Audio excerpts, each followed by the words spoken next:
Now we shall begin. You should answer the questions as you listen, because you will not hear the recording a second time.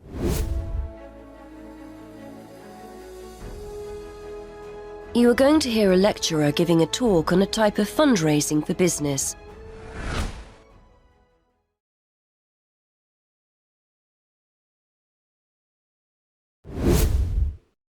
Listen carefully to the first part of the conversation .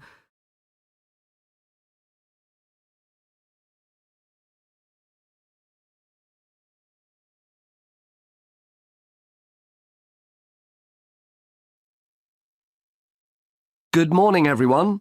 Today, we're continuing our look at funding opportunities for small startup businesses. The emergence of social media has given companies the ability to connect with fans and potential customers directly. On the back of the growth in social media, a model of raising finance has emerged known as crowdfunding. This revolutionary way of raising finance began with micro-lending in the 90s. More recently, an equity-based model has emerged that allows people to invest directly in a new company. We're going to examine this in more detail later, but let's turn first to a third model, which I'll term a fan-based model. With this model of crowdfunding, individuals are encouraged to give an amount of money to support the launch of a project or initiative without the promise of any financial return. Instead, there's a reward for donating. This contrasts with the micro-lending model, which would require a return on investment, and the equity-based scheme, which may offer shares. Crowdfunding portals or websites allow the business concerned to present the initiative along with the financial target required. There's a fixed time limit for fundraising, and if the target amount is reached, all donations are paid to the company or individual. Whether it's an author planning to write a new book, an independent film company looking to make a new film, or a technology company with an idea for an app, the person or company needing funding would turn to its fan base for support. This is managed through one of the many crowdfunding online portals that have emerged. Of course, a fan or supporter of a particular initiative is likely to give money anyway.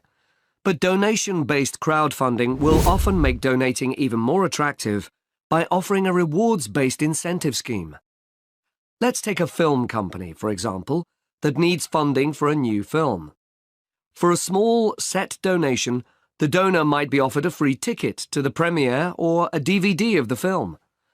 A larger set donation might be rewarded by the chance to attend a launch event when the film goes live.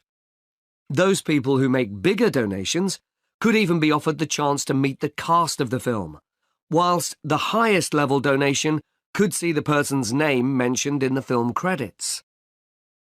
For companies that already have a significant fan base, crowdfunding offers a fantastic opportunity to raise money quickly from a large number of people, each of whom donates just a small amount of money. Compare this to the time and effort that would be needed to sell your idea to investors or your bank manager, particularly in an age when raising finance can be difficult. The company may also have links with partner companies or organizations that run fundraising events. In this case, you can significantly increase participation by working with these organizations to promote your crowdfunding project. Another significant advantage is that you can reach out to your fan base for feedback on the project while it's being developed, thus making the final product more appealing. Crowdfunding enables you to raise awareness of the product at an early stage, thus increasing the potential for sales.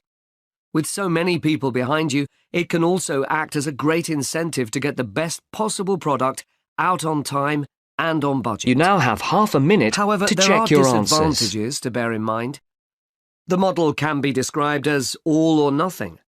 If you don't reach the monetary target required in the agreed time, all promises of donations are cancelled and no money is paid, leaving you back at square one. Should this happen, or still worse, you receive the funding but are unable to come up with the product, not only will your fans end up disappointed, but the portal will record the fact that you failed to reach your target, or that the initiative failed. Fulfilling all the pledges that you've made to people can also be very time-consuming. For example, remembering to send out copies of books or free cinema tickets can sometimes be forgotten in the excitement and frenzy of launching your product. People sometimes forget to factor in the cost of rewards when calculating profit margins. But these can be significant. And finally, if you have a small fan base, for example, you're a new company or have a small social media footprint, raising awareness of your initiative will be challenging. These drawbacks aside, donation-based crowdfunding is a wonderful opportunity for individuals or small startups to raise funds for that exciting new project whilst reaching out and connecting to the people who are most likely to support and promote your work for you. That is the end of part 1. You now have half a minute to check your answers.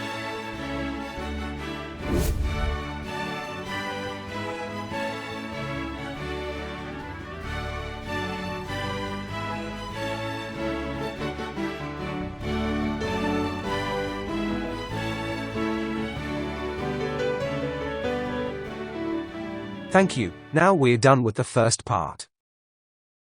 Moving on to the second section.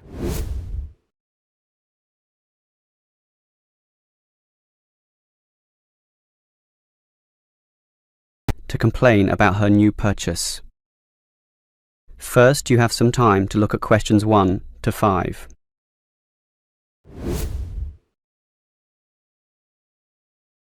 Now we shall begin.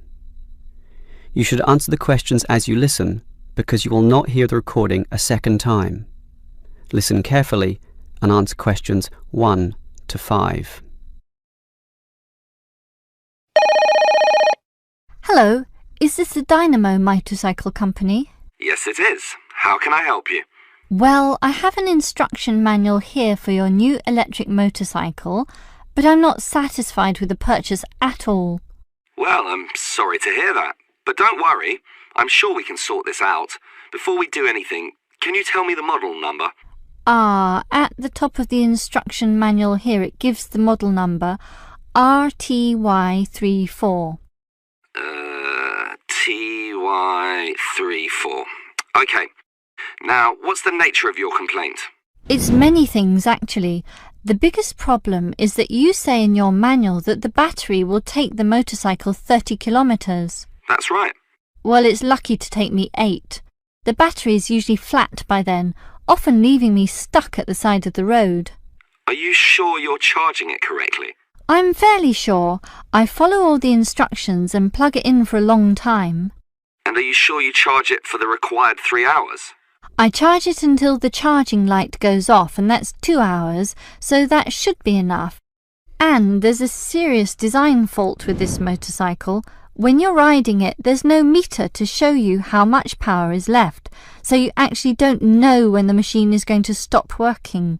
There's a voltage gauge. Yes, but that tells you nothing.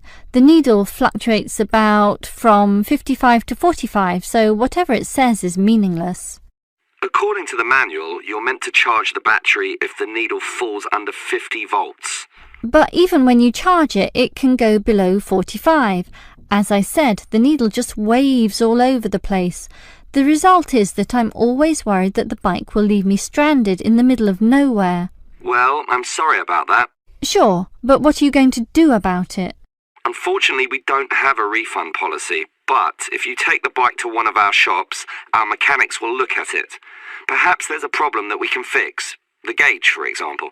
The other problem is the battery. I actually weighed it, and it's almost 6 kilograms. Yet you say in your manual that it weighs only 3.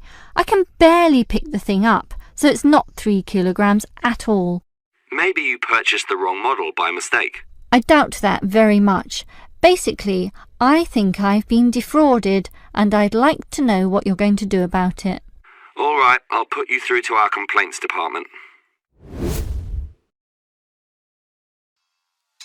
You now have half a minute to check your answers.